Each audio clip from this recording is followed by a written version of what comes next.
Bismillahirrahmanirrahim. Assalamualaikum warahmatullahi wabarakatuh. Apa kabar teman-teman?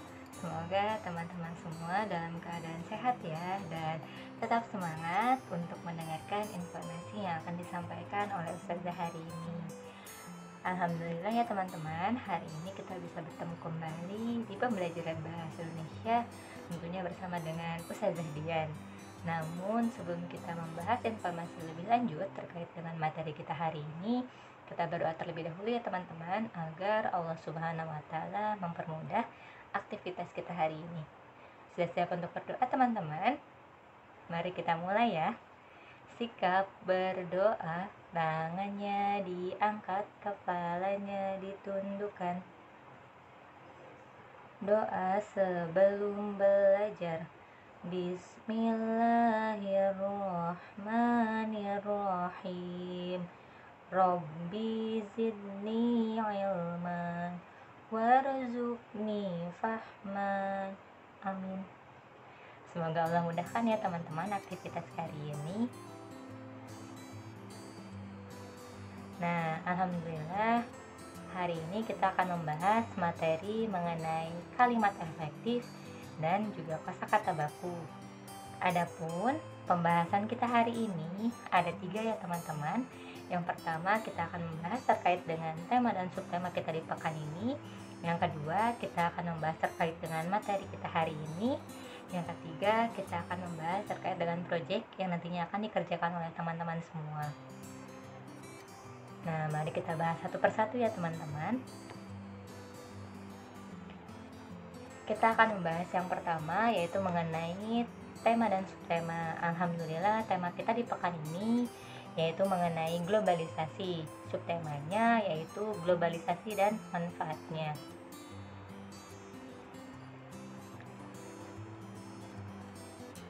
Nah, Ustazah di sini mempunyai 1 buah lagu tema, judulnya Globalisasi dan Manfaatnya, menggunakan nada cita-cita yang dipopulerkan oleh Upin dan Ipin. Silahkan teman-teman boleh ikut bernyanyi ya. Teman-teman boleh ikut bernyanyi dari rumah dan Ustazah bernyanyi dari sini. Sudah siap teman-teman untuk ikut bernyanyi? Mari kita mulai ya. 1, 2, 3. La la la la la. La la la la la. Wahai kawanku semua, kini era globalisasi. Bila kita dewasa, kita akan terkena juga dampaknya. Mestilah banyak wawasan, karena iptek semakin berkembang. Ekspor, impor perdagangan kini sudah jadi hal yang biasa. Ku rasa senang hati, kini informasi mudah masuk dalam negeri. Namun cerdas menanggapi, tetaplah jadi pribadi yang cinta negeri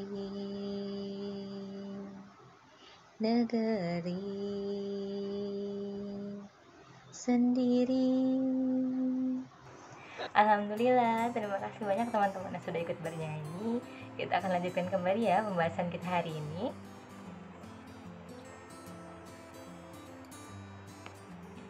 Nah, berbicara tentang globalisasi dan juga manfaatnya, di sini ada 1 buah ayat Al-Quran ya teman-teman. Allah Subhanahu wa Ta'ala berfirman di dalam Quran surat Al-Hujurat ayat 13 yang artinya, wahai manusia, sungguh kami telah menciptakan kamu dari seorang laki-laki dan seorang perempuan. Kemudian kami jadikan kamu berbangsa-bangsa dan bersuku-suku agar kamu saling mengenal. Sungguh yang paling mulia di antara kamu di sisi Allah ialah orang yang paling bertakwa. Sungguh Allah Maha mengetahui, Maha teliti.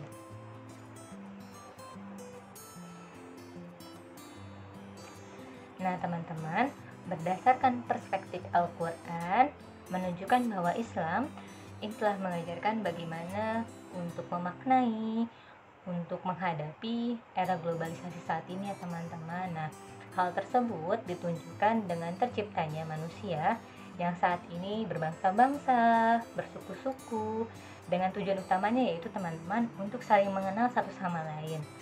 Nah, Islam sendiri mengajarkan untuk mencari kebahagiaan di dunia yang menunjukkan peran manusia secara global. Namun, kita sebagai manusia juga, kita harus bisa menjaga dunia ini teman-teman. Pastikan kita tidak merusak dunia ini dan tidak merusak tempat di mana kita tinggal atau makhluk hidup tinggal.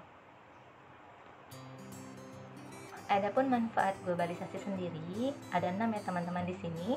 Yang pertama, yaitu semakin memudahkan masyarakat untuk mendapatkan sebuah informasi. Nah, tentu saja ya teman-teman, tepat sekali ketika di era globalisasi saat ini, kita dengan mudahnya ya teman-teman untuk mengakses informasi, hanya tinggal satu kali klik saja informasi sudah bermunculan.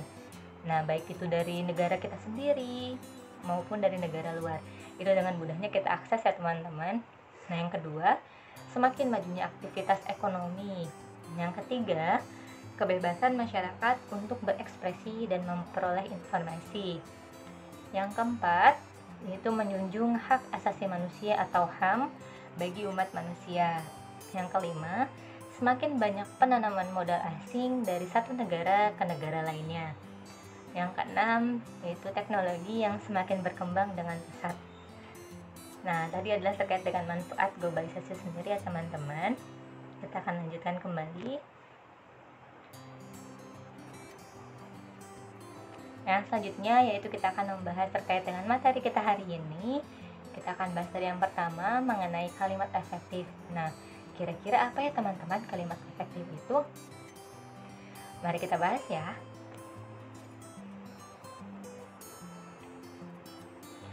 Nah, kalimat efektif sendiri menurut tim Kemendikbud 2017 halaman 156 mengungkapkan bahwa kalimat efektif adalah kalimat yang menggunakan kaidah atau struktur bahasa Indonesia dan juga pemilihan kata baku. Nah, kalimat efektif sendiri dapat membuat pesan yang disampaikan sesuai dengan apa yang diinginkan oleh seorang penulis atau yang diinginkan oleh penulis tersebut. Nah, biasanya struktur dari kalimat efektif ini berurutan teman-teman, dimulai dari subjek atau S dilambangkan dengan S, predikat dilambangkan dengan P, objek dilambangkan dengan O, keterangan dilambangkan oleh K. Nah, untuk subjek sendiri, subjek adalah aktor atau orang yang melakukan pekerjaan tertentu di dalam kalimat tersebut. Secara umum, subjek adalah kata benda seperti misalnya nama panggilan orang, hewan, tumbuhan, benda, dan lain sebagainya. Yang kedua yaitu predikat. Predikat adalah unsur kalimat dalam bentuk tindakan yang dilakukan oleh subjek yang ada di dalam kalimat tersebut. Nah, secara umum, predikat ini dalam bentuk kata kerja ya teman-teman atau lisan. Tetapi dalam kondisi tertentu, predikat dapat ditempatkan sebagai kata sifat. Yang ketiga yaitu objek.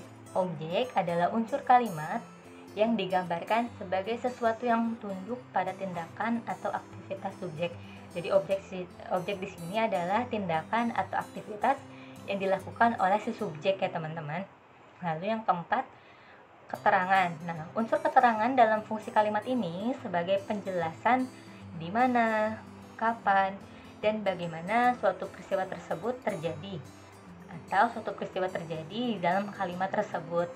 Nah, biasanya di sini ada keterangan alat, yaitu memakai, mengendarai, dan menggunakan. Untuk keterangan waktu, misalnya sewaktu, jam, dan pada. Untuk keterangan cara, misalnya dengan. Untuk keterangan tempat, misalnya menggunakan di. Keterangan tujuan, biasanya menggunakan supaya dan agar.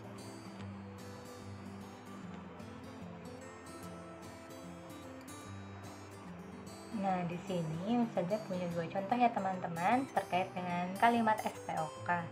Yang pertama, nah syarat kalimat yang selanjutnya yaitu tidak ambigu. Nah, kalimat efektif menjadi sangat penting teman-teman untuk menghindari para pembaca dari multitafsir atau pemahaman yang banyak, lebih dari satu. Nah, dengan susunan kata yang tadi, yang pertama ringkas, sistematis, dan juga sesuai dengan kaidah kebahasaan, tentunya pembaca tidak akan kesulitan ketika mengartikan kalimat dari yang ditulis oleh penulis tersebut. Jadi tidak ada kesan ambigu atau pemahaman yang berbeda ya teman-teman dari yang membacanya.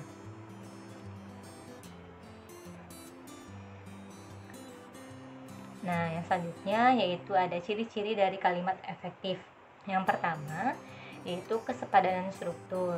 Nah, di sini yang poin A, tidak menyimpan kata depan atau preposisi di depan subjek karena akan menghilangkan pelaku di dalam kalimat tersebut. Nah, misalnya contohnya di sini ada kata depan atau preposisi bagi. Nah, contohnya yang pertama, ini ada contoh kalimat tidak efektif. Bagi semua peserta diharapkan hadir tepat waktu. Nah, tentu di sini yang kita maksud adalah pesertanya teman-teman. Namun ketika kita menggunakan kata depan bagi di depan subjeknya, maka otomatis menghilangkan kesan bahwa di sana ada pelakunya, yaitu peserta. Nah, makanya dihilangkan menjadi semua peserta diharapkan hadir tepat waktu. Nah, ini adalah kalimat yang efektif. Poin B, di sini ada perhatikan penggunaan konjungsi atau kata penghubung yang disimpan di depan predikat karena akan membuatnya menjadi perluasan dari subjek. Nah, contohnya di sini ada kalimat tidak efektif, dia yang pergi meninggalkan saya.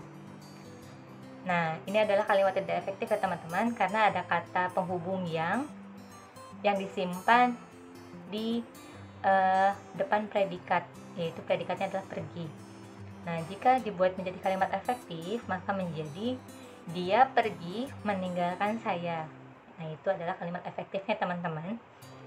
Nah, di sini ada poin C, tidak bersubjek ganda. Nah, bukan berarti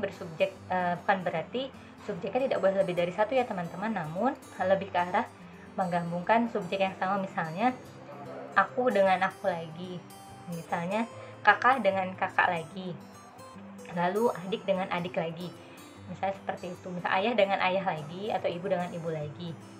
Nah, contohnya di sini ada kalimat yang tidak efektifnya teman-teman, adik demam sehingga adik tidak dapat masuk sekolah. Nah, di sini sudah ada di depan teman-teman kata adiknya, namun ternyata ada lagi adiknya di pertengahan tersebut. Nah, tentu ini menjadi kalimat yang tidak efektif ya teman-teman, maka ketika diubah menjadi adik demam sehingga tidak dapat masuk sekolah. Nah, itu adalah kalimat efektifnya. Nah, ciri-ciri kalimat efektif yang kedua yaitu kehematan kata. Nah, di sini ada contoh kata jamak dan juga contoh kata sinonim. Contoh kata jamak berarti banyak ya teman-teman. Untuk kalimat tidak efektifnya sendiri di sini ada para siswa-siswi sedang mengerjakan soal ujian masuk perguruan tinggi. Nah, ini tidak efektif teman-teman. Kenapa tidak efektif? Karena di sini sudah ada siswa-siswi itu kan banyak ya teman-teman. Sementara ditambah dengan para juga itu menunjukkan kata banyak. Nah, makanya ketika dibuat menjadi kalimat efektif, maka menjadi siswa-siswi sedang mengerjakan soal ujian masuk perguruan tinggi. Karena sudah menunjukkan di sana ada kata jamak, siswa dan siswi. Yang selanjutnya adalah contoh kata sinonim. Kalimat tidak efektifnya yaitu di sini ia masuk ke dalam ruang kelas. Sinonim itu berarti persamaan kata ya teman-teman. Ia masuk ke dalam ruang kelas. Nah, ketika kita lihat di sini, kalau masuk berarti pasti ke dalam ya teman-teman, tidak mungkin masuk keluar. Nah, di sini cukup menuliskan ia masuk ke ruang kelas saja. Ia masuk ke ruang kelas saja. Tidak perlu ditambahkan, tidak perlu dimasukkan kata ke dalam lagi karena sudah sama-sama masuk, menunjukkan masuk seperti itu. Yang selanjutnya adalah kesejajaran bentuk. Nah, jika dilihat dari segi bentuknya, kesejajaran itu dapat menyebabkan keserasian. Nah, kesejajaran itu juga dapat menyebabkan informasi yang diungkapkan menjadi sistematis, sehingga mudah untuk dipahami ya teman-teman. Nah, jika pada bagian kalimat menggunakan kata kerja berimbuhan me, maka pada bagian kalimat yang lain pun harus menggunakan imbuhan me. Nah, contohnya di sini ada kalimat tidak efektif.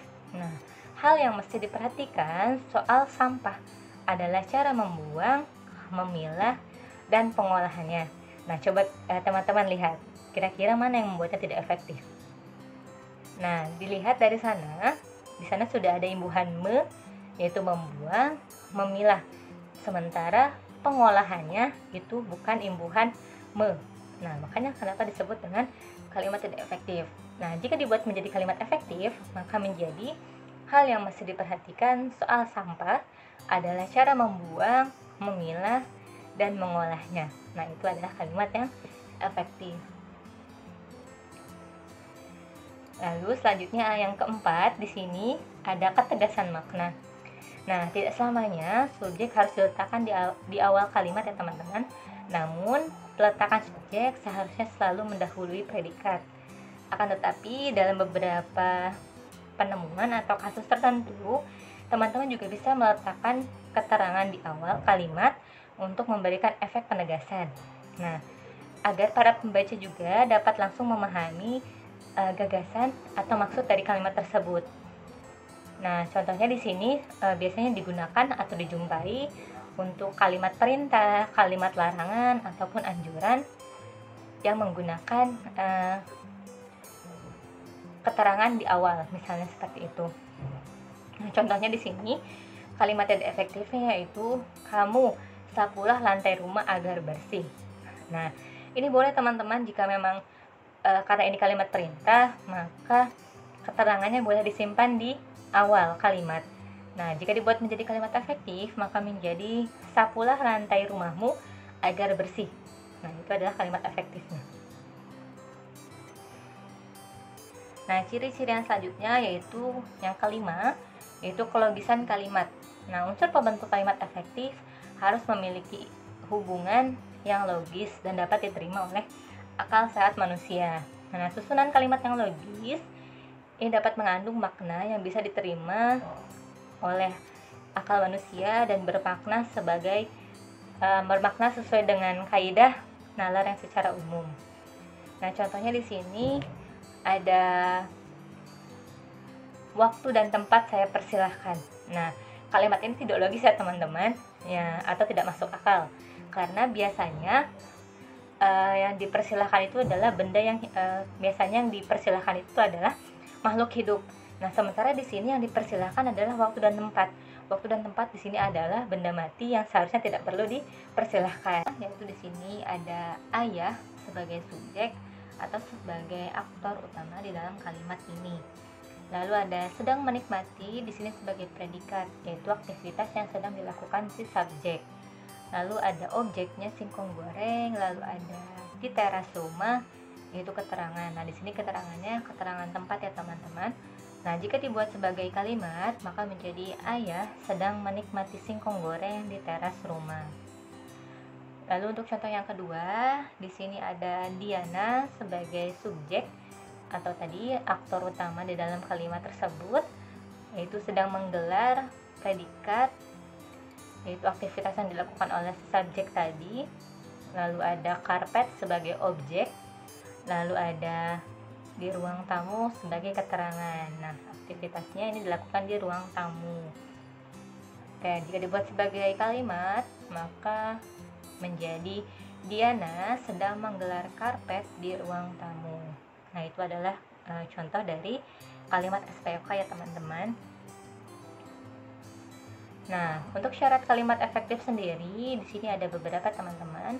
Bisa disampaikan satu persatu ya. Yang pertama yaitu sesuai EYD.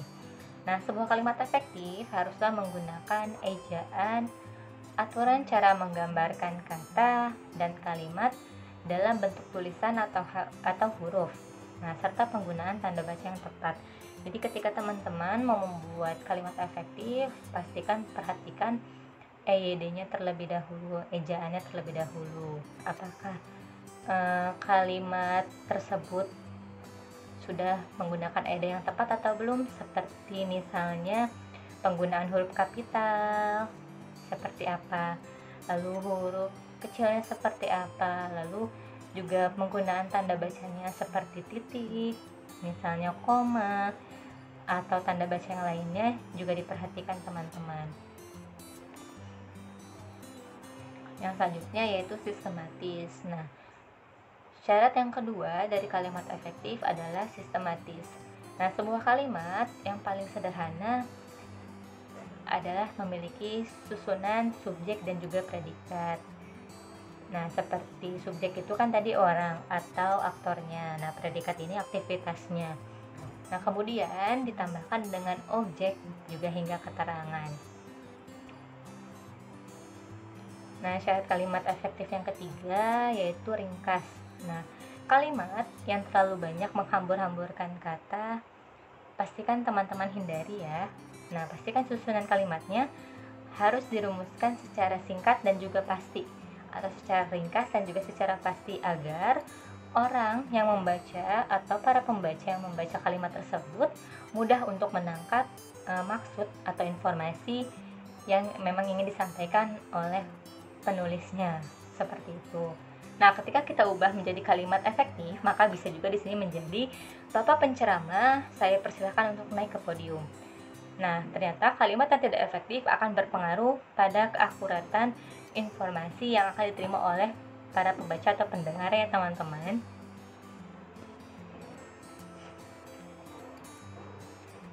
Pembahasan yang kedua yaitu mengenai kata baku dan tidak baku.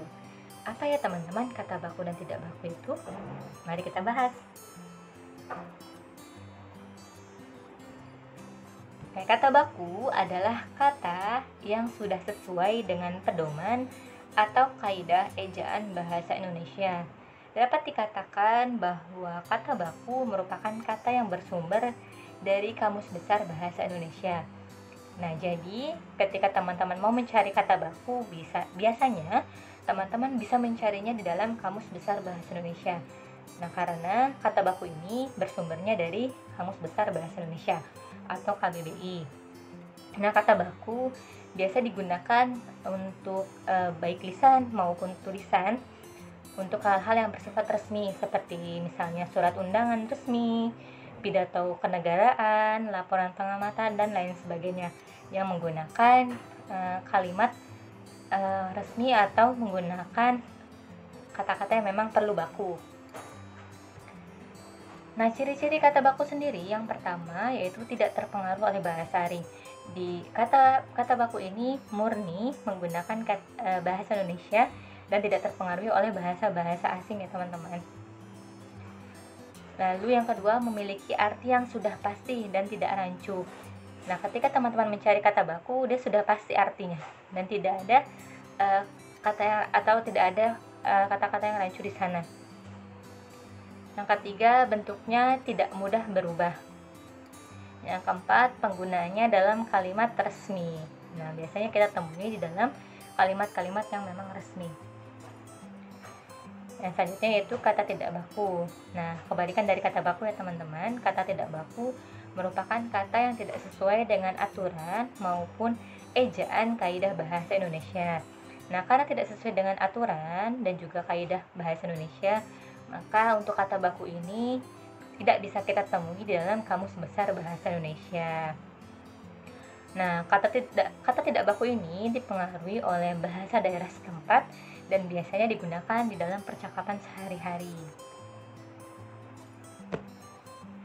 Nah, di sini teman-teman ada 3 penyebab mengapa kata tersebut menjadi tidak baku ya teman-teman.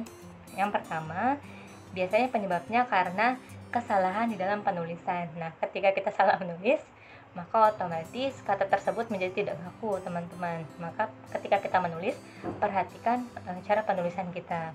Yang kedua, yaitu ada kesalahan dalam pengucapan. Nah, terkadang kita juga ketika menyebutkan sebuah kata, kita salah mengucapkannya.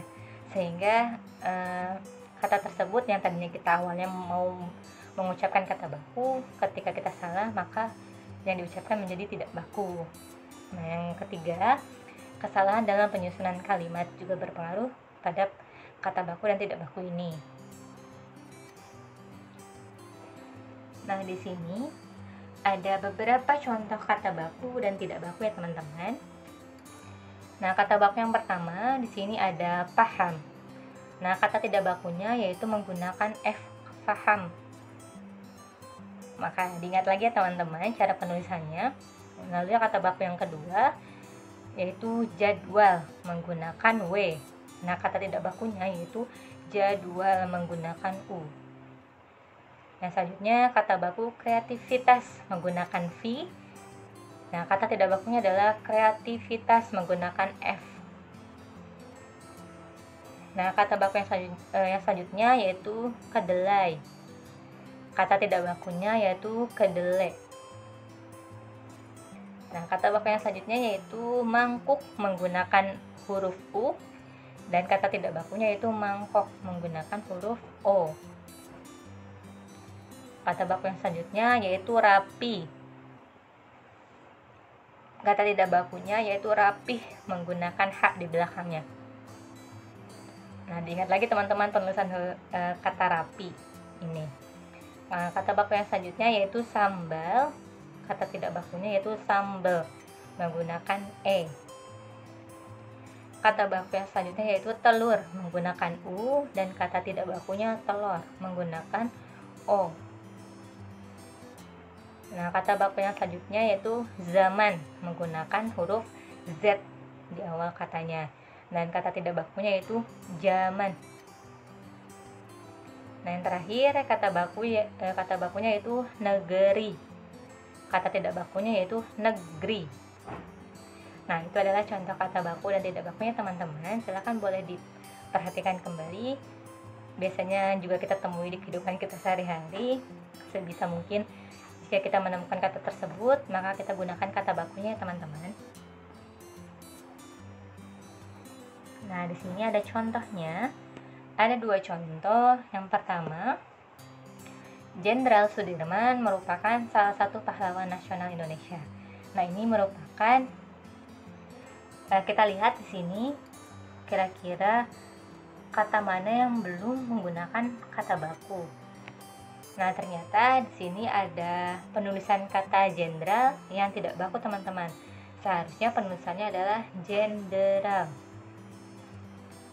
Nah, berarti kalau misalkan kita sebutkan menjadi Jenderal Sudirman merupakan salah satu pahlawan nasional Indonesia.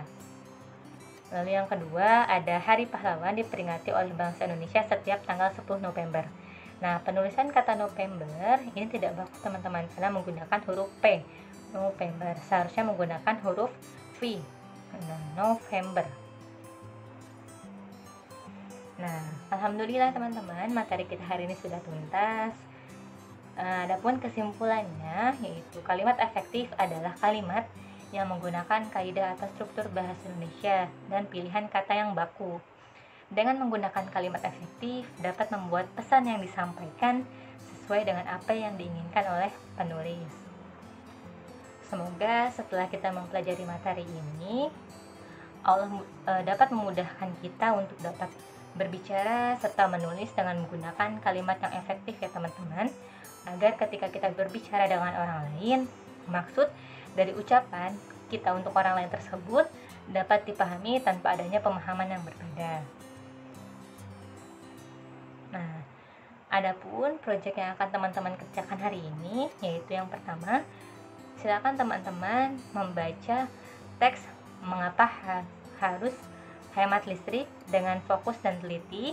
Yang kedua, silakan teman-teman tuliskan kembali teks mengapa harus hemat listrik pada buku tulis bahasa Indonesia teman-teman dengan memperhatikan penggunaan kosakata baku dan juga kalimat efektifnya. Yang ketiga, setelah teman-teman tuntas mengerjakan proyek tersebut, silahkan dokumentasikan dalam bentuk foto lalu dikirimkan ke dalam classroom dengan menggunakan fitur tugas kelas ya teman-teman, agar ustazah dapat melihat siapa saja yang sudah menyerahkan proyeknya. Nah, alhamdulillah materi kita hari ini sudah tuntas. Terima kasih banyak teman-teman sudah mendengarkan informasi yang disampaikan oleh ustazah Dian hari ini. Selanjutnya mengucapkan mohon maaf apabila ada salah dalam menyampaikan informasi maupun salah dalam perkataannya. Sebelum kita akhiri, kita berdoa terlebih dahulu ya teman-teman. Sudah siap untuk berdoa? Mari kita mulai. Sikap berdoa, tangannya diangkat, kepalanya ditundukkan. Membaca hamdalah bersama-sama. Alhamdulillahirobbilalamin. Segala puji bagi Allah Tuhan semesta alam. Terima kasih banyak teman-teman. Akhir kalam saya ucapkan wassalamualaikum warahmatullahi wabarakatuh.